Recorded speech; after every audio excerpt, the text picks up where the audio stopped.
अस्सलाम वालेकुम। पाकिस्तान में पिछले चंद सालों के अंदर चाइनीज़ इंजीनियर के ऊपर बलूचिस्तान के अंदर जितने हमले हुए या कराची एयरपोर्ट के और इन इलाकों के अंदर जहाँ पे चाइनीज़ को ख़ास तौर पर निशाना बनाया गया, उसमें एक दो वाक़यात ऐसे भी हैं जहाँ में फ़ीमेल सुसाइड अटैकर जो है उनकी खबरें सुनने में मिली।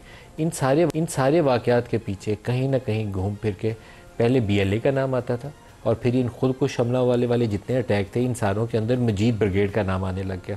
तो उसके ऊपर एक बड़ी डेवलपमेंट यह है कि अमेरिका ने उसको दहशतगर्द ग्रुप्स की फहरिस्त के अंदर शामिल कर दिया। उसकी इम्प्लीकेशन तो सीधी सीधी ये होती है कि उससे जुड़े हुए कोई असासे जो अमेरिका के अंदर हो उसको वो जब्त कर लेते हैं और उससे मुंसलिक जितने लोगों के नाम सामने आ जाए उनकी अमेरिका में दाखिले के ऊपर पाबंदी होती है। और वैसे भी पूरी दुनिया के अंदर उनको एज दहशतगर्दी जाना जाता है, बल्कि यूनाइटेड नेशन सिक्योरिटी काउंसिल के अंदर भी अगर किसी स्टेज के ऊपर ऐसी कोई रेजोल्यूशन आई तो अमेरिका क्योंकि ख़ुद बैन कर चुका है तो वहाँ पे भी उसके हक़ में वो वोट देगा।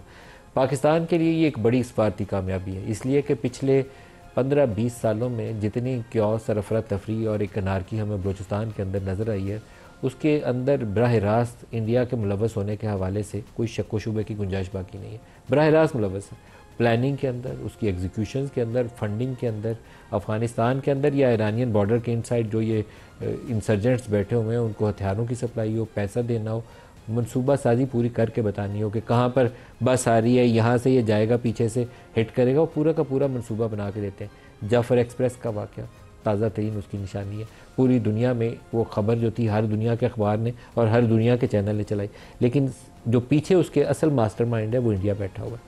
बहुत से माजी के ऐसे एनालिस्ट भी हैं जो पाकिस्तान की सिक्योरिटी की सूरत हाल के ऊपर बड़ी गहरी नज़र रखते हैं। उनका ख्याल ये था कि अमेरिका भी इसके अंदर किसी न किसी अंदर एक लो इंटेंसिटी वॉरफेयर को बरकरार रखना चाहता है, क्योंकि उनका रुझान बहुत ज़्यादा हो गया हुआ था इंडिया की तरफ और इंडिया के साथ कुर्बत बढ़ रही थी कि उसको चाइना के मुकाबले में खड़ा करना है। तो पाकिस्तान में एक लो इंटेंसिटी क्योस जो था, कभी TTP की शक्ल में, कभी पता चला कि दाइश हमारे बॉर्डर एरियाज़ के करीब आ गई है जबकि अफ़गानिस्तान के अंदर 1 लाख अमरीकी फ़ौज बैठी हो। तो इन सब के ऊपर लोगों का ख्याल ये था कि ये वाशिंगटन की पॉलिसी का हिस्सा है कि यहाँ एक लो इंटेंसिटी क्योस बरकरार रहे, ना इनको बिल्कुल इतना हिला दें कि न्यूक्लियर पावर है कि ये इसकी स्टेबिलिटी एट स्टेक आ जाए और ना ही इनको बिल्कुल पुरअमन रहने दें कि तगड़े हो जाए। उस कॉन्टेक्स्ट में मैं देखूँ कि 20 साल से जो कुछ चीज़ें हम मुख्तलिफ लोगों से सुनते थे तो ये एक बिल्कुल टर्न अराउंड है, ख़ास तौर पर उस विज़िट के बाद जो क्लिंटन ने किया था, जिसके बाद अमेरिका और भारत जो थे वो स्ट्रेटेजिक एलाई बन गए थे और हमें उन्होंने FPAC करके अफ़गानिस्तान से जोड़ दिया था। तो ये कंप्लीट शिफ्ट है उससे। अब ट्रंप आई लव पाकिस्तान कहना शुरू हो गया और मोदी के साथ उसके मसाइल शुरू हो गए। मोदी इंटरनली भी मसाइल का सामना कर रहा है, लेकिन ये दहशतगर्द ग्रुप जिनको क्रिएशन के लिए उस वक्त ग्राउंड पाकिस्तान की फर्टाइल ग्राउंड्स मिली जब जहाद अफ़गानिस्तान के लिए हम अमेरिका के तहदी बने थे, उसका अगर ख़ात्मा करना है तो अमेरिका को और बैनुल अक़वामी दुनिया को खुला के तगड़े तरीके से पाकिस्तान की सपोर्ट करनी पड़ेगी। पाकिस्तान की सिक्योरिटी फोर्सेस एक्ट कर रही हैं मुख्तलिफ एरियाज़ के अंदर, बलूचिस्तान में कर रही हैं। वहाँ पिछले 2-3 दिनों के अंदर 50 के करीब दहशतगर्द हैं जिनका ख़ात्मा किया गया। इसी तरीके से KP के ऐसे अजला हैं जो नो गो एरियाज़ बन चुके हैं और ख़ास तौर पर जो फॉर्मल फाटा एरियाज़ थे और अब वो KP में मर्ज हो चुके हैं, उसकी सूरत हाल भी बहुत अबतर है। DI खान के अंदर जहाँ खुद अली अमीन गंडापुर मुंतखब होकर आए हैं, अली अमीन गंडापुर 100 गाड़ियों के बगैर वहाँ दिन के वक्त भी नहीं जा सकते। वहाँ मुखालफत तो आती है, चीफ मिनिस्टर भी कहता है कि ऑपरेशन नहीं करें, लेकिन शॉर्ट ऑफ ऑपरेशन उसका इस वक्त हल भी नहीं है। तो आज के प्रोग्राम में हम इस इशू पर भी फोकस करेंगे और इसके अलावा आर्मी चीफ का जो 2 माह के अंदर दूसरा दौरा अमेरिका है और वहाँ उनसे मंसूब या कुछ घड़े हुए जो बयानात हैं उसके ऊपर पूरा इंडियन मीडिया उसमें एक वावेला है पिछले 2 रोज़ से, वो डाइड ऑन नहीं हुआ, कल भी था और आज भी बरकरार है, उसके ऊपर भी बात करेंगे।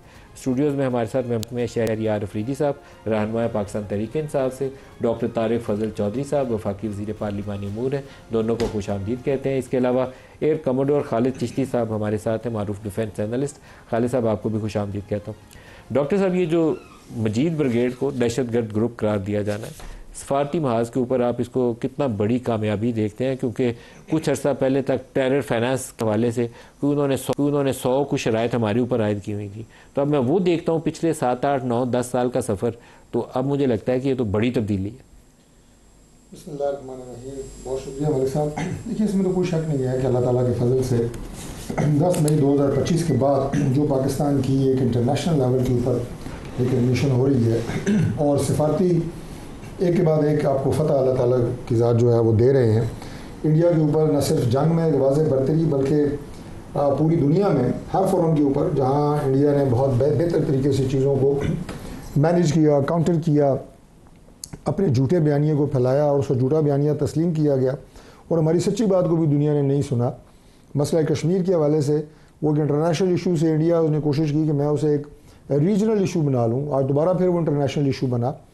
हमारी इस खत्े के अंदर जो एक स्ट्रेटेजिक पोजीशन है, एक पीस स्टेबलाइज़र की, उसे पूरी दुनिया ने तस्लीम किया और कर रही है मुसलसल। और इंडिया जो मुसलसल आप ये कहें कि इस खत्े में भी एक इंतशार, तनाव और फसाद की जड़ है, उसे भी पूरी दुनिया ने उसका चेहरा जो है वो एक्सपोज हुआ है। तो ये वो क्रक्स है जो मैंने आपके सामने रखा है। बाकी जहाँ तक BLA और मजीद ब्रिगेड की आपने बात की है, तो ये मैं समझता हूँ कि पाकिस्तान की बहुत बड़ी फतह है और ये फ़तह इस लिहाज से है कि ये हमारे मौक़िफ़ की फ़तह है। मौक़िफ़ बुनियादी तौर पे क्या है कि पाकिस्तान के ऊपर माजी में जो बहुत ज़्यादा इल्ज़ामात, बिलखुसूस दोबारा नाम लूँगा इंडिया की तरफ से, लगाए गए कि हम अपना मुल्क जो है वो इस्तेमाल होने दे रहे हैं किसी दूसरे मुल्क के ख़िलाफ़ दहशत गर्दी के लिए, या हम जो है वो स्टेट स्पॉन्सर्ड कोई टेररिज्म हो रहा है इंडिया में ख़ास तौर पे। और जो पहलगाम वाक़या है उसका झूठ सबसे ज़्यादा जो उसने बोला वो भी एक्सपोज हो गया और पता लगा कि इसमें पाकिस्तान का हाथ नहीं बल्कि अपना वो एक फॉल्स फ्लैग ऑपरेशन था। तो वो जो बयानिया था इंडिया का, मैं दोबारा उस पर आऊँगा, उसमें हम इसलिए जीते हैं कि आज पूरी दुनिया इस बात को मान गई है कि पाकिस्तान दहशतगर्दी का शिकार मुल्क है और इंडिया जो है वो पाकिस्तान के अंदर दहशतगर्दी करवा रहा है अपनी इन प्रॉक्सीज़ के ज़रिए, जिनमें से एक BLA है और उसका एक सब ग्रुप जो है वो मजीद ब्रिगेड है। तो ये जो आपका मुकदमा और आपका मौक़िफ़ पूरी दुनिया ने तस्लीम किया है, ये आपका जो स्टेचर था, जो आपका नैरेटिव था, ये उसकी फ़तह सबसे पहली बात है। और सबको पता चला है कि बलूचिस्तान में बाकायदा इंडिया की तरफ से स्टेट स्पॉन्सर्ड टेररिज्म पाकिस्तान की सरजमीन पे हो रहा है, फंडेड बाय इंडिया। और अब पूरी दुनिया जो है वो इन दहशतगर्दों को, जो इस अमन के दुश्मन हैं, जो पाकिस्तान की रियासत के दुश्मन है, पाकिस्तान के अवाम के दुश्मन है, सबसे बढ़ के उनका सर कुचलने में पूरी दुनिया आपके साथ खड़ी होगी। और जब तक एक दहशतगर्द का खात्मा हम कर नहीं लेंगे, ना हमारे इदारे, ना हमारी अफवाज चैन से बैठेंगी, ना हमारी इंटेलिजेंस के इदारे। और अब जब बैनुल-अक़वामी तौर पे आपको ये सपोर्ट हासिल हुई है, तो मैं समझता हूँ कि इससे हमें ना सिर्फ प्रैक्टिकली फ़ायदा होगा बल्कि आपका जो नैरेटिव था या आपका जो स्पिरिट थी इस जंग से लड़ने की, उसे जो है फ़ायदा मिलेगा। शहरियार अफरीदी साहब, KP अगर मैं आपसे पूछूं तो पाकिस्तान तहरीक-ए-इंसाफ की हुकूमत भी है वहाँ काफ़ी अर्से से। बाज़ इसलाह तो मैंने DI खान की मिसाल दी है, लेकिन Bannu, Lakki Marwat, many other places, उसमें तो अब दिन की रोशनी में जाया नहीं जा सकता, रात तो छोड़ दें, तो उसका हल क्या है? बिस्मिल्लाहिर्रहमानिर्रहीम। सबसे पहले आपका शुक्रिया, तमाम तारीफ़ रब की और कर बहादुर इमामुल अंबिया खातिमुन नबीयीन हज़रत मोहम्मद मुस्तफ़ा सल्लल्लाहु अलैहि वसल्लम के। देखिए जी, सबसे पहले तो बड़ी खुशायद बात है, मैं अपोजिशन मैं इमरान ख़ान को रिप्रेजेंट करता हूँ, पाकिस्तान तहरीक-ए-इंसाफ को। जब पाकिस्तान की बात आए तो मेरे लीडर हम सब पाकिस्तान के साथ शाना बशाना खड़े, सर जान माल सब कुछ कुर्बान इस धरती माँ पे। ये मैसेज उनके लिए है जो कि खुदा ना खास्ता पाकिस्तान को डिवाइड देखना चाहते हैं।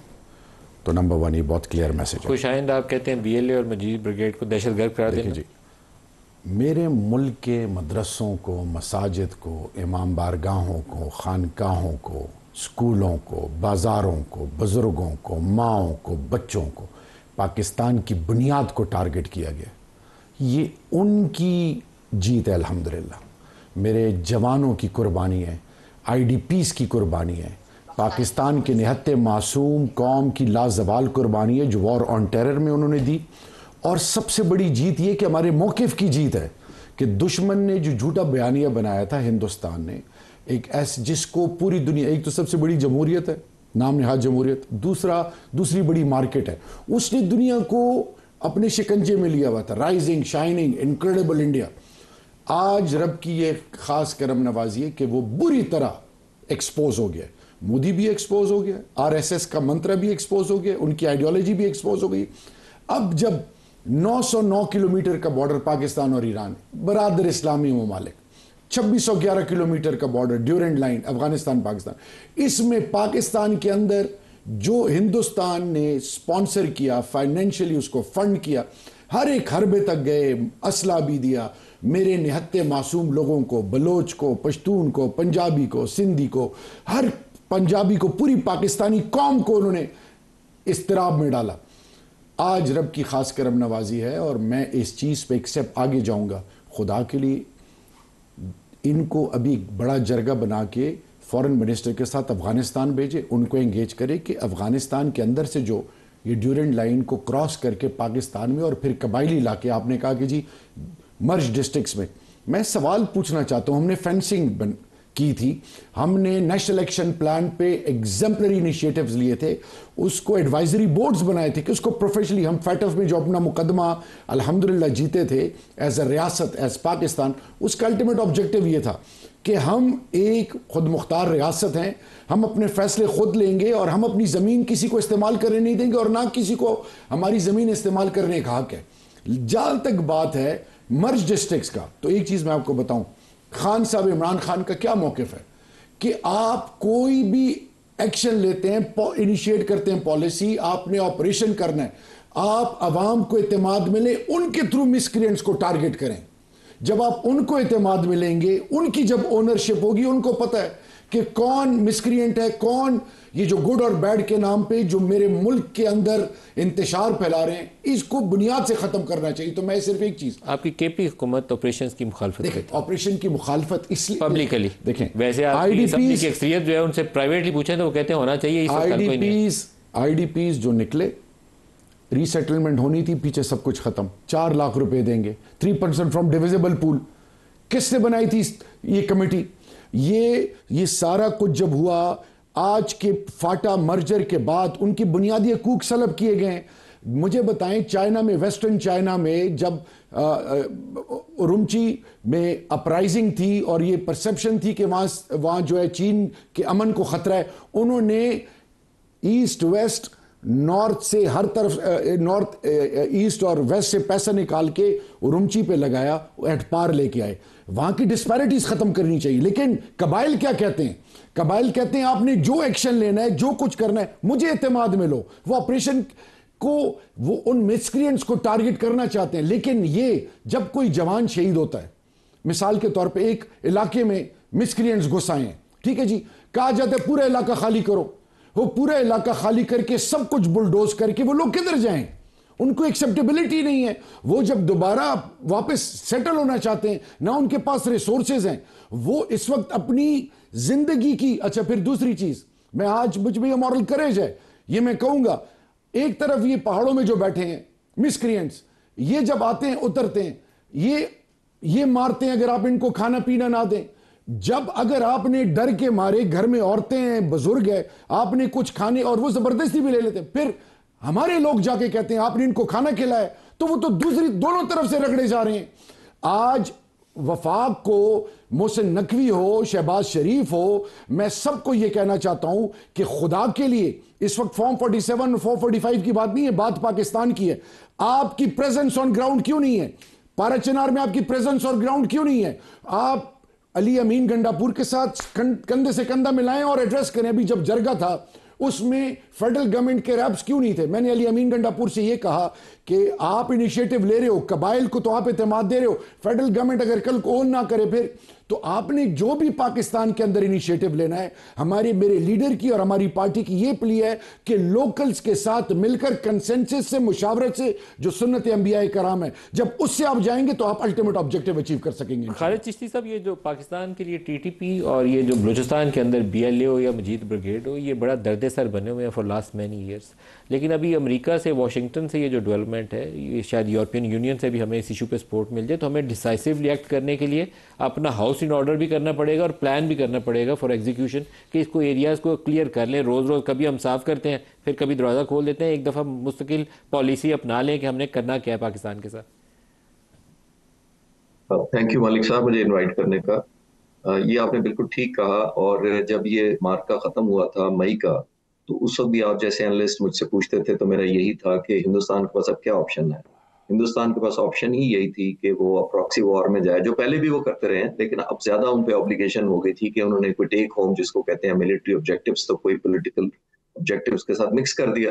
तो वो कोई दिखा नहीं सके अपने लोगों को, इतनी बड़ी पॉपुलेशन को। पहले वॉर मॉन्गरिंग की तरफ ले गए, पहले एक हाइप क्रिएट की कि पाकिस्तान को सबक सिखाएंगे। सबक तो सिखाया नहीं जा सका, उल्टा अपने जहाज भी लूज करवाए, एम्बेरसमेंट भी हुई, तो वो उनके पास ऑप्शन ही ये थी कि वो प्रॉक्सी वॉर की तरफ जाएं, और ये बलूचिस्तान और केपीके में खास तौर पर अनफॉर्चुनेटली उधर का ज्यादा नेटवर्क है, तो उसको एक्सप्लॉइट करें। और ये कोई सरप्राइज या शॉक नहीं है, ऑब्वियसली उनके पास जहां पे भी उनको वैक्यूम नजर आएगा, जहां पे उनको सिंपथाइजर नजर आएंगे किसी वजह से भी, चाहे वो अंडर प्रिविलेज होने की वजह से हो, डेप्रिविएशन की वजह से हो, वो दुश्मन उसको कैपिटलाइज करेगा। ये जो वाशिंगटन से या अमेरिका से आना, मैं आजकल कनाडा और यूएसए पे ही विजिट पे हूँ, यहाँ पे ये बहुत बड़ी अचीवमेंट गिनी जा रही है। मैं लोगों से मिलता हूँ, लेकिन आप नोट करें, मुझे कल परसों से 2-3 इंडियन और खासतौर पे जो सिख बैकग्राउंड के जो चैनल्स हैं, उन्होंने मुझे इनवाइट किया कि जी आप इस पे बात करें। देखें जी, दहशतगर्दी तो हालांकि जो फील्ड मार्शल का आपने कहा है कि जो बयान मिस इंटरप्रेट किया जा रहा है, उस पे वो बात करना चाहते हैं, because they want to create an impression America में और कनाडा में कि पाकिस्तान जो है वो इररिस्पॉन्सिबल मुल्क है, और पाकिस्तान की तरफ से जो वॉर मॉन्गरिंग हाईएस्ट लेवल पे, हालांकि वो बेसलेस है, जो हुकूमत पाकिस्तान ने डिनाई भी कर दिया। तो ये अब वॉर ऑफ परसेप्शन बनती जा रही है। इसमें कोई शक नहीं है कि ये बड़ी कामयाबी है कि अमेरिका कन्विंस हो जाए। लेकिन आपने अपने इंट्रोडक्शन के शुरू में बड़ी अच्छी बात खालिद चिश्ती साहब, जी जी बताइए। जी, मैं ये कह रहा था कि आपने इंट्रोडक्शन के शुरू में बड़ी अच्छी बात कही थी, जो बड़ी रेलेवेंट है। देखिए, सारी दुनिया में लोग अपनी नेशनल इंटरेस्ट के हिसाब से आपसे डील करते हैं। यही सी पैक है जो कभी अच्छा नहीं लगता था और सेबोटाज किया जाता था हर तरफ से, क्योंकि चाइना उसमें इन्वॉल्व था। आपने देखा कि हमें तेल लेने पर कंपेल किया जाता है कि ना लें हम दूसरे मुल्कों से, जहां से हम सस्ता लेते हैं। हर मुल्क अपनी नेशनल इंटरेस्ट के हिसाब से करता है। कब बाज दफा वो उन्हीं सेगमेंट्स को प्रमोट करते हैं और फिर ऑब्वियसली डिस्करेज या फाइट बैक भी करते हैं। डिपेंडेंट होता है कि आपकी अपनी क्या रेलेवेंस है। जो लास्ट पॉइंट मेरी तरफ से ये है, ये हम पाकिस्तान के लोगों ने, मुसल्लह अफवाज ने, खासतौर पर पाक फिजाइया ने ये पोजीशन अर्न की है कि दुनिया हमारी रिस्पेक्ट करती है, बिकॉज विक्ट्री हैज वैल्यू। और फिर पावर टॉक्स टू पावर। आपने नोट किया होगा, हम ऑल ऑफ ए सडन नहीं अच्छे हो गए। एक तरफ इंडिया एक्सपोज हुआ है और हमने अब एस्टेब्लिश किया है कि हम रेलिवेंट हैं दुनिया के लिए, और हम फाइट करने के national international committee of Nations के साथ हम चलने को तैयार हैं, जिसकी वजह से हमारी रेलेवेंस हुई है। लेकिन रेलेवेंस हमने साबित किया लम। खालिद साहब, लेकिन यही मौका है कि आपको ये टीटीपी, बीएलए और मजीद ब्रिगेड जैसे ग्रुप का सफाया भी करना है, और सियासी मैदान के अंदर भी थोड़ी बहुत, मुकम्मल तो हो ही नहीं सकती क्योंकि अपोजिशन भी अपनी सियासत करेगी, हुकूमत अपनी करेगी, लेकिन थोड़ी बहुत कम से कम जो ट्रस्ट डेफिसिट है ना, उसको ख़त्म करना चाहिए हुकूमत और अपोजिशन के दरमियान, बशमूल इस्टेब्लिशमेंट के साथ। तो ये तीनों पाकिस्तान का हिस्सा है ना, तो इतनी आपस में ट्रस्ट डेफिसिट भी नहीं होनी चाहिए। ये आई एग्री विद यू, ये जी सिलेक्टिवली नहीं हो सकता या टाइम बार्ड नहीं हो सकता है मजीद ब्रिगेड या बीएलए और इन तमाम ऑर्गेनाइजेशन के साथ, one time, no doubt about it. लेकिन जो अफरीदी साहब कह रहे थे वो भी टेकन इनटू अकाउंट है। जो ह्यूमैनिटेरियन एलिमेंट है, जाहिर है उसको भी ज़हन में रखना चाहिए हमें कि उसकी इम्प्लीकेशन, जो पीस लविंग लोग हैं, और जाहिर है मैं एयरफोर्स में सर्व करने के दौरान केपीके में, बलूचिस्तान में मेरी पोस्टिंग रही है, बहुत मुहिब्बुल वतन लोग हैं, इसमें कोई डेडिकेटेड है। हमने उनकी मुश्किलात को हुकूमत ने ही टेकअप करना होता है और टेक केयर भी करना होता है। और आपकी बात बिल्कुल ठीक है कि हमें क्लियर कट आइसोलेट और डिस्क्रिमिनेट करना पड़ेगा कि मजीद ब्रिगेड कौन है, बीएलए कौन है और हुब्बुल वतन लोग कौन है, और जो वो हैं ऑब्वियसली, और मेजॉरिटी में है, बहुत बड़ी मेजॉरिटी है जो हमारे मुल्क के साथ है, हुब्बुल वतन है और साथ चलना चाहते हैं।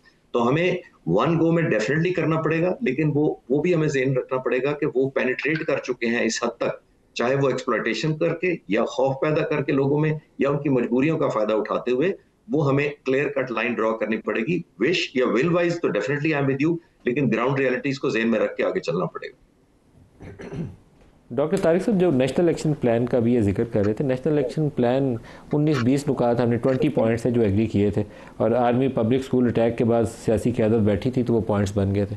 फॉलो अप भी चलता है उसका, लेकिन शायद उसके अंदर वो जो हमारा फोकस था ना, तवज्जो थी, वो कहीं और हट गई हुई है, इंटेंसिटी वो रही नहीं। उसकी बड़ी मिसाल वो है जब हमने टीटीपी के लोगों को दोबारा पाकिस्तान ना जाने दिया, जेलों में बंद लोगों को छोड़ दिया।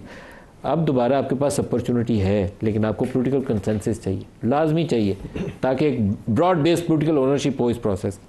जी मलिक साहब, आपने बिल्कुल सही बात की है, बल्कि मैं ये कहूँगा कि वो क्या कहते हैं, hit the nail on his head, बिल्कुल आपने वो वाली बात की है। लेकिन बात यह है कि मेरे भाई अभी शहरियार अफरीदी साहब ने बड़ी खूबसूरत बातें की हैं। मुझे बड़ी खुशी हुई है कि लाख सियासी इख्तलाफात सियासी जमातों में रहें, लेकिन जब पाकिस्तान की बात होगी, पाकिस्तान के दिफा और सलामती की बात होगी, तो हमें इकट्ठे रहना है। ये स्पिरिट जो है ये रहनी चाहिए सियासतदानों में। माज़रत से माजी करीब में हमने ये देखा है कि हम अपनी सियासी मैदान में एक दूसरे को चारों शाने चित करने के लिए हमने नहीं परवाह की कि इसका नुकसान रियासत को कितना होगा, पाकिस्तान को जो उन्होंने लफ्ज़ इस्तेमाल किया खूबसूरत तरीन लफ्ज़ के धरती माँ को इसका कितना नुकसान होगा। हमने पॉलिटिकल लड़ाई के अंदर हम इस बात को भूल गए और उसका नुकसान हुआ। अब जो पॉलिटिकल कंसेंसस की आपने बात की है ना, मैं एक दो नुक्ते सिर्फ रेलेवेंस के लिए बता रहा हूँ कि इन्होंने कहा जी कि ऑपरेशन और उसके बाद ट्राइबल एरिया के अंदर जो है लोगों के उसके ऊपर तहफ़्फ़ुज़ात। पहली बात तो मैं ये क्लियर कर दूँ कि फाटा में केपी में कोई नया मिलिट्री ऑपरेशन नहीं हो रहा। ज़ाहिर है जहाँ पे दहशतगर्दों की आमाजगाहें होती हैं, जहाँ उनके कैंप्स होते हैं, सेफ हेवन्स जिसको आप कह सकते हैं, वहीं पे ऑपरेशन होता है। ऑपरेशन मींस कि उनके ख़िलाफ़ कार्रवाई, नया ऑपरेशन बिल्कुल नहीं है। वो बलोचिस्तान में हो, वो केपी में हो, वो यहाँ आपको पता चले नया हो या पुराना हो, लेकिन in certain areas operation is ongoing now. Ongoing means कि कार्रवाई उनके खिलाफ हो रही है। जब लफ्ज़ आता है ऑपरेशन, तो ये तासुर ऐसे मिलता है कि जैसे शायद कोई नई प्लानिंग के तहत कोई नई कार्रवाई हो रही है। ऐसा नहीं है। जो इंटेलिजेंस इंफॉर्मेशन आपके पास आती हैं या ओवरऑल आपको जो इतलाएँ मिलती हैं कि जनाब यहाँ पे दहशतगर्दों के ठिकाने, उनके खिलाफ वहाँ कार्रवाई होती है और वो पाकिस्तान के किसी भी इलाके में होगी। दूसरी बात जो उन्होंने की ना, रिजर्वेशंस, देखें रिजर्वेशंस अगर हैं तो उन्हें दूर करने की ज़रूरत है, मैं बिल्कुल इससे इत्तेफाक करता हूँ। कबायलियों की इससे पहले भी दहशतगर्दी की इस जंग में उन्होंने बड़ी कुर्बानियाँ दी हैं, सफ़र की है, वो काबिल सताइश है। पूरी कौम उनकी मरून मिन्नत है इस बात के ऊपर कि वो दहशतगर्दी वरना पूरे पाकिस्तान में से ज़्यादा शिद्दत से फैलती जितनी फैली है। अब ये कोऑर्डिनेशन कैसे होगी और ये पॉलिटिकल जो है आपस में हारमनी, स्टेबिलिटी और कंसल्टेशन कैसे होगी? सूबाई हुकूमत के ज़रिए। सूबाई हुकूमत के पी का रवैया इंतहाई गैर ज़िम्मेदाराना है। जो उनके वज़ीर आला के अगर आप बयानात देखें तो वो आप ये कहें कि कोऑर्डिनेशन वाले नहीं है। कोऑर्डिनेशन वो बाज़ मामलात में करते भी हैं, मैं अक्सर तो उसे नहीं नज़रअंदाज करूँगा या उसे बाजौड़ के अंदर एक सिचुएशन है ना, लेकिन बाजौड़ के अंदर सिचुएशन है तो आप चीफ मिनिस्टर को बुलाइए, साथ बिठाइए, इंटीरियर मिनिस्टर साथ बैठे एंड प्लान करें। यही बात मैं आपको अर्ज़ कर रहा हूं कि आप अपनी जो एक सियासी वो खौल में और बुत में और अना में एक दूसरे को बंद करके काम नहीं होंगे। इस सिस्टम के लिए, सिस्टम मीन्स इस अमन के क़याम के लिए जो एक निज़ाम मुल्क में चल रहा है, उसमें इदारे भी हैं, उसमें स्टेट ऑर्गन्स हैं, अफवाज हैं, इंटेलिजेंस है, पुलिस, सारे आपको एक हारमनी के साथ चलना है।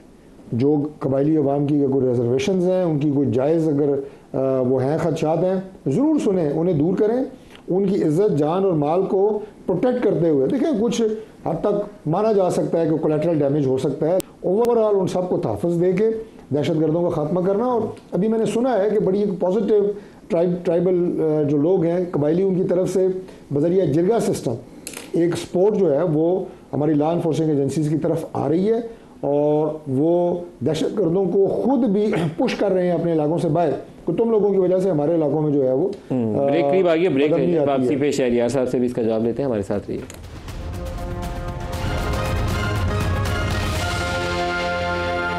प्रोग्राम में दोबारा खुशामदीद कहते हैं। शहरियार साहब, मुख्तलिफ बातें हम कर लेते हैं लेकिन उसका प्रैक्टिकल सोल्यूशन भी तो आना चाहिए ना, हल क्या होना चाहिए।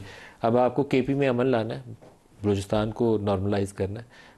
30-40 सालों से खैर बलूचिस्तान हम अपनी कोताहियों की वजह से ख़राब ही किया, बेहतर नहीं किया, लेकिन कुछ ऐसी डायलॉग भी तो चाहिए ना कि वे फॉरवर्ड डिसाइड भी हो सके। वो क्या होना चाहिए?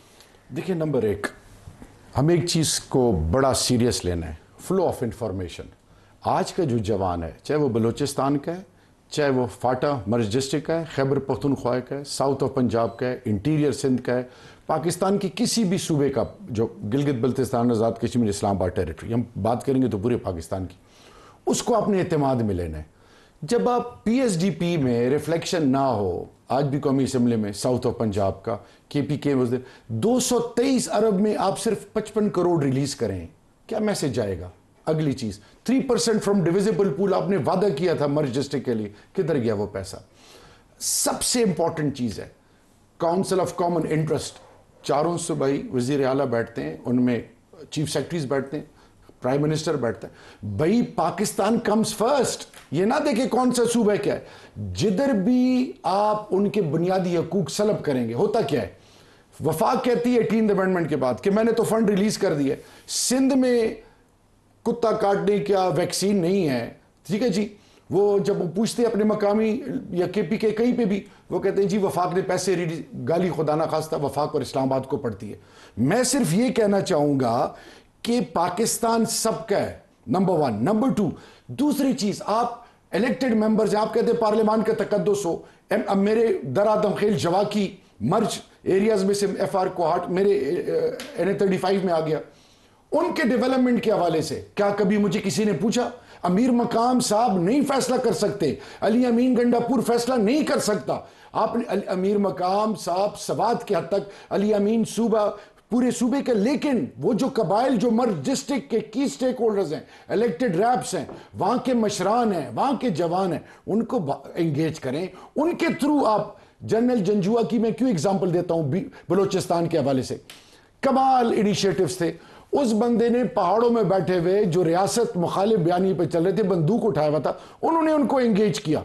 मैं आज बता रहा हूं कि वो जब वो जो सुइसाइड बॉम्बर बन रहे थे, वो जो बच्चे थे, उनको एंगेज किया ट्राइबल एरिया और खैबर पख्तूनख्वा में, उनको रिहैबिलिटेशन सेंटर्स में भेजा गया, फिर उनको कैडेट कॉलेजेस में पढ़ाया गया। वो बच्चे आज अफवाज पाकिस्तान और मुख्तलिफ जगहों पे की पोस्ट पे काम कर रहे हैं। सो मेरा सवाल ये है कि जितना लाहौर का ये पाकिस्तान है, जितना इस्लामाबाद का पाकिस्तान है, उतना खुशदार का है, उतना सिबी का है, उतना जामशोरों का है, उतना खैबर का है, उतना वजीरिस्तान का है। अगली चीज, Waziristan Kurram agency, north and south east Kurram agency, Aurangzeb agency, Bajaur, ये जब आप ड्रोन करते हैं ये कोलैटरल डैमेज होता है। आपने जो भी इनिशिएटिव करना है लोगों को इत्तेमाद में लें, वो आपके एसेट हैं। पाकिस्तान जब मैच जीता है, आज भी वेस्ट इंडीज के साथ मैच है, पूरे पाकिस्तान में सबसे ज्यादा सेलिब्रेशन कबाइल करते हैं। आज भी ये झंडा पाकिस्तान का उठाया हुआ है। खुदा के लिए उनको ओन करें, उन पर इन्वेस्ट करें, उनको ह्यूमिलिएट मत करें। ये मत कहें कि तुम फाटा से हो तो गाड़ी से उतरो, तुम्हारा लिबास इस तरह है। फिर जब मॉक एक्सरसाइज होती है तो कबाइल का हुलिया बना के दहशतगर्द बनाते हैं। खुदा के लिए वो तमाम चीजें हैं जो उसका इंपैक्ट डीप रूटेड है, वो आप खुद जानबूझ को उनके अपने से दूर कर रहे हैं। कबाइल तो वो हैं जिन्होंने अपने जान माल सब कुछ इस मुल्क को दे दिया। कोल्ड वॉर के बाद फर्स्ट लाइन ऑफ डिफेंस थे, एक फौजी आपका नहीं था बॉर्डर पे। आज आप क्यों उनको दीवार से लगा रहे हैं? खालिद साहब, एक मिनट खालिद साहब, ये जो मामला है इसके ऊपर एक नेशनल डायलॉग हो जाए, चाहे बंद कमरों में हो जाए, हमें मीडिया वालों को भी ना दिखाएं, तो मेरे ख्याल में वे फॉरवर्ड की बुनियाद उसी से पड़ेगी जहां इस्टेब्लिशमेंट के लोग भी बैठे हो, DGI बैठे हो अंदर, मीटिंग के अंदर बैठे हो, DGMO बैठे हो, या और कोई कमांडर सदर्न कमांड बैठे हो, ये पेशावर वाले कोर कमांडर बैठे हो, इनके 5-5, 10-10 जो सरकर्दा लोग बैठे हो और बैठ के एक मनसूबा बनाए, फाइनलाइज करें। एक साहब, मेरा ख्याल है पूरी दुनिया में जो भी पायदार हल निकाले गए हैं वो टेबल पर ही बैठ के निकाले गए हैं। और मैं क्योंकि मिलिट्री से ताल्लुक है, तो जंग भी क्यों मुसल्लत की जाती है?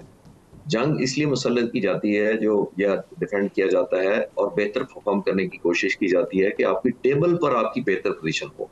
वर्ल्ड वॉर हुई, पीस हुआ, जितनी जंगें हुई आप देख लें, at the end of the day table पर ही होती हैं। सिर्फ जंग इस एक टूल होता है डिप्लोमेसी का, एक्सटेंडेड जो आर्म्ड होता है बुनियादी तौर पर। यही एक सिंपल फर्क है कि यानी कि आपको फैसिलिटेट करता है, आपके पॉलिटिशियंस को, आपके पॉलिसी मेकर्स को, आपकी लीडरशिप को एक एडवांटेजेस, बेहतर पोजीशन देता है। अल्टीमेटली बैठना टेबल पर ही पड़ता है। ये हमें ग्रेस दिखाना पड़ेगा कि हमारी जहां जहां कोताहियां हुई हैं, जिस जिस एरिया में रही हैं, उनको एड्रेस पब्लिक में नहीं किया जा सकता, मीडिया में नहीं किया जा सकता, आप सेमिनार टेलीविजन पर नहीं कर सकते डिबेट करके। यही लीडर जो हैं ऑब्वियसली लोगों की नुमाइंदगी करते हैं, लोगों की तकलीफों को समझते हैं, लोगों की बेहतरी के लिए फिक्रमंद हैं। तो ये अपने सेल्फ, जिसको कहते हैं ना, अना से हट के आगे निकलना पड़ेगा कि अगर जहां पे लोगों को कंट्रीब्यूट आप कर सकते हैं उनकी वेलबींग में, तो दुनिया इन लीडर्स को तब याद रखेगी कि आपने उनकी जिंदगियों में कितना पॉजिटिव इन्फ्लुएंस किया है। मैं अगर स्टूडेंट ऑफ स्ट्रैटेजी या पॉलिटिकल हिस्ट्री का देखता हूं, तो मैंने किसी लीडर को ये नहीं शाबाश देनी कि वो टेलीविजन पर कितना अच्छा लड़ा है जाकर, उसने कितनी गालियां दी हैं दूसरे को, उसने कितना बुरा भला कहा है और मेरा हक कितना बोल दबंग से बोला है। मैंने ये नहीं देखना, मैंने ये देखना है कि आपने इन्फ्लुएंस मेरी जिंदगी पर क्या किया है जब आप इलेक्टेड थे। और हिस्ट्री भी इनको इसी तरह याद रखेगी, तमाम लीडर्स को। और दुनिया में आप देख लिए, नेल्सन मंडेला था हो या कायदे आजम हो, उन्होंने जिंदगियों पर इन्फ्लुएंस छोड़ा था तो दुनिया में याद रखे। उनकी प्रॉपर्टी किसी को याद नहीं है, उनका बैंक बैलेंस भी किसी को याद नहीं है, उनके पास गाड़ियां कितनी थी वो भी किसी को याद नहीं है। सिर्फ याद है तो मुझे उनका इन्फ्लुएंस याद है कि मेरी जिंदगी पर एक कायदे आजम का क्या इन्फ्लुएंस है। और हम सबको बनना चाहिए। मैं कोई नाउज़बिल्लाह नबियों या वलियों की बात नहीं कर रहा कि उन तक पहुंच नहीं सकते हम। मैं 80 साल पुराने हमारे एक लीडर की बात कर रहा हूं पहले की। तो हिस्ट्री याद रखेगी सिर्फ उनको जो इन्फ्लुएंस छोड़ के जाएंगे अपनी जिंदगी लोगों की। बिल्कुल बिल्कुल बिल्कुल सही कह रहे हैं अफरीदी साहब। एक थोड़ा सा इस डिबेट मेन जो हमारा डिस्कोर्स है उससे थोड़ा सा हट के, 14 अगस्त को इस दफ़ा आप लोगों ने एहतजाज करना है, जश्न मनाना है, यौम आज़ादी है, यौम एहतजाज है, थोड़ा सा फ़र्क मेरे ख्याल में डॉक्टर साहब भी साथ बैठे हैं, आज वाज़े कर ही दें। अच्छा, सबसे पहले तो एयर कोमोडोर मिनट थोड़े हैं, पहले इसका जवाब दीजिए। एयर कोमोडोर साहब का मैं ये कहूँगा कि थ्योरी से निकल के प्रैक्टिकल की तरफ जाना है। Seeing is believing, on ground क्या हो रहा है, ग्राउंड की पल्स देखनी है। अब आते हैं जी 14 अगस्त, पाकिस्तान जिसकी निस्बत ला इलाहा इल्लल्लाह मुहम्मद रसूलुल्लाह से, जो 27वीं रमज़ान, जो हमारा ईमान है, हमारी इज़्ज़त है, हमारी गैरत है, हमारी माँ है। हम इस दिन निकलेंगे, एक हाथ में पाकिस्तान का झंडा, एक हाथ में तहरीक इंसाफ का झंडा। ये मेरा आइन और कानून मुझे हक देता है। पुरअमन पाकिस्तान की सालमियत के लिए दुआएं होंगी। हम निकलेंगे, आज मेरे सेक्रेटरी जनरल ने भी कहा, जश्न मनाएंगे कि एहतजाज करेंगे? जश्न मनाएंगे, एहतजाज के नाम की कोई चीज़ नहीं है, निकलेंगे। ये मैसेज है, मैं बार बार कह रहा हूं, मैंने शुरू ही किया था कि वो लोग सुन लें जो पाकिस्तान को खुदा न खास्ते डिवाइड देखना चाहते हैं। पाकिस्तान एक है अल्हम्दुलिल्लाह, हमारा सब कुछ कुर्बान है। मैं जब मिनिस्टर था तो मैं जब किसी भी बॉर्डर पे जाता था, लाइन ऑफ कंट्रोल पे जाता था, eyeball to eyeball, तो मैं ईद वहां पे सेलिब्रेट करता था, उनके साथ खड़ा होता था। आज हम सब, तमाम पॉलिटिकल पार्टीज, पूरा पार्लियामान, मैं यही तो चाहता हूं कि सबको ओन करें, सबको साथ लेके चलें, क्योंकि जब फौज का जवान लड़ता है तो वो फौज का नहीं होता, वो पाकिस्तान का बेटा है, वो पाकिस्तान का बेटा है, वो पाकिस्तान का मान है, वो पाकिस्तान की गरूर है। और फिर जब पाकिस्तान की कोई खिलाफ वर्जी कोई करे, पाकिस्तान के किसी घर को टारगेट करे, पाकिस्तान के किसी जर्रे को टारगेट करे, तो ये ना हो कि ये सिर्फ उस इलाके का है। वो मैसेज है कि उसने पाकिस्तान को ललकारा है तो पाकिस्तान उसको फिर बिल्कुल बेफिटिंग रिस्पॉन्स करे। जो भी बॉर्डर के ऊपर खड़ा जान दे रहा है वो पाकिस्तान का बेटा जान दे रहा है। डॉक्टर तारिक साहब, ये जो प्यार मोहब्बत की कुछ बातें इन्होंने की हैं, तो आप 14 अगस्त को तकरीबात तो कर रहे हैं, तो क्यों नहीं Shehryar Afridi, barrister Gohar, barrister Ali Zafar, there are many respectable names, आप इनको दावत दें वहाँ पे, साथ आपके खड़े हो, डॉक्टर तारिक भी साथ खड़े हो, तो शहरियार अफरीदी का खान को भी एंगेज करें, खान भी कौम का झंडा लेके खड़े हो ना पाकिस्तान का, एक आपके हाथ में, एक जीवे जीवे पाकिस्तान ना करें, खान को भी एंगेज करें। डॉक्टर तारिक, शहरियार अफरीदी जो है ना, इनका अपना एक स्कूल ऑफ थॉट है, सियासी शहरियार भी बुला लें अगर इनका। नहीं, मैं अर्ज करता हूँ, मैं ज़रूर बुलाऊंगा, क्यों नहीं बुलाऊंगा। जिस पाकिस्तानियत डे सेलिब्रेशन की जो इनवाइट आई हुई है ना, मेरे ख्याल में शहरियार अफरीदी को देता हूँ ताकि आपके साथ खड़े हो जाए। आपने तो देनी नहीं है, इनके पास तैयार ही नहीं है। अभी आपको दावत देता हूँ, मैं अपनी गाड़ी में लेके चलूंगा, पक्की है ये, अगले दिन इसका इस्तीफा पार्टी लेगी, इससे पार्टी ले ले पार्टी, आप साथ लेके खत्म होगी, बात होगी। मैं कह रहा हूँ कि पार्टी ने इस्तीफा ले लिया, मलिक साहब आपको मिनिस्टर साहब आप कायम रहिएगा, आपका इस्तीफा ना इनकी मिनिस्ट्री ना चली ये जो आप माइंडसेट की बात कर रहे हैं ना, पर जल जाएंगे। एयर कोमोडोर साहब भी बड़ा तरीके से बोल रहे हैं, खुदा के लिए सच बोला करे, सच बताए। शहरियार डॉक्टर तारिक को पक्का कर ले कि बाकी रह जाए ना, कि लेके जाना साथ 14 अगस्त लेके जाऊंगा, लेकिन इसकी क्यों, इसकी मिमरी के पीछे पड़े हुए आपकी मिनिस्ट्री हमारा तो ऐसे भी सब कुछ दांव पे लगा हुआ है। आपकी मिनिस्ट्री की खैर बात ये है कि इन्होंने जिन जज्बात का इजहार किया है ना, ये अपना इनका एक माइंड सेट है शहरियार अफरीदी, जिसमें पाकिस्तानियत भी है, जिसमें एक ईमानी जज्बा भी है, मुल्क से मोहब्बत है, जो कि हर पॉलिटिकल वर्कर का, हर पाकिस्तानी का होना चाहिए, और इमरान खान का है। लेकिन मसला ये है, मुल्क दुश्मन नहीं है, नहीं मुल्क दुश्मन नहीं कह रहा, नजरियात जो है ना, अंदाज फ़र्क होता है। वो फ़र्क क्या है कि पार्टी की बात कर रहा हूँ, इमरान खान साहब की डायरेक्शन की बात कह रहा हूँ। 5 अगस्त को यौम इस्तेसाल कश्मीर था। 5 अगस्त 2019 को जो मकबूजा कश्मीर का खुसूसी स्टेटस इंडिया ने ख़त्म किया था, और अब तक हमारे वो मज़लूम महकूम पाकिस्तान, अपना मुसलमान भाई मकबूजा कश्मीर की और बहनें, उनका जुल्म बर्दाश्त कर रहे हैं। उनके साथ इज़हार यकजहती था, पूरी दुनिया ने ये दिन मनाया, पूरा पाकिस्तान कर रहा था कश्मीर कश्मीर, PTI कर रही थी इमरान इमरान। ये फ़र्क उस दिन भी आपने देखा। मैंने बड़ा जी चले इमरान खान, अब ठीक है जी, एक तरफ कश्मीर था, एक तरफ इमरान खान था। आप कह रहे हैं कि डिवीजन नहीं होनी चाहिए, सबसे अच्छी बात यह है, लेकिन उसका अमली मुजाहरा जरूरी है। इनकी इंटरप्रिटेशन अभी 14 अगस्त है, अभी सिर्फ पाकिस्तान का झंडा, आपके एक हाथ है, 2 हाथ हैं, सिर्फ पाकिस्तान का झंडा। इसमें सियासी जमात का झंडा मैं अपना लेके फिर रहा हूँ, अपना लेके फिर रहे हैं, ये 14 अगस्त को गुंजाइश नहीं है। दोनों हाथों में उठाने हैं तो पाकिस्तान का झंडा उठाना है।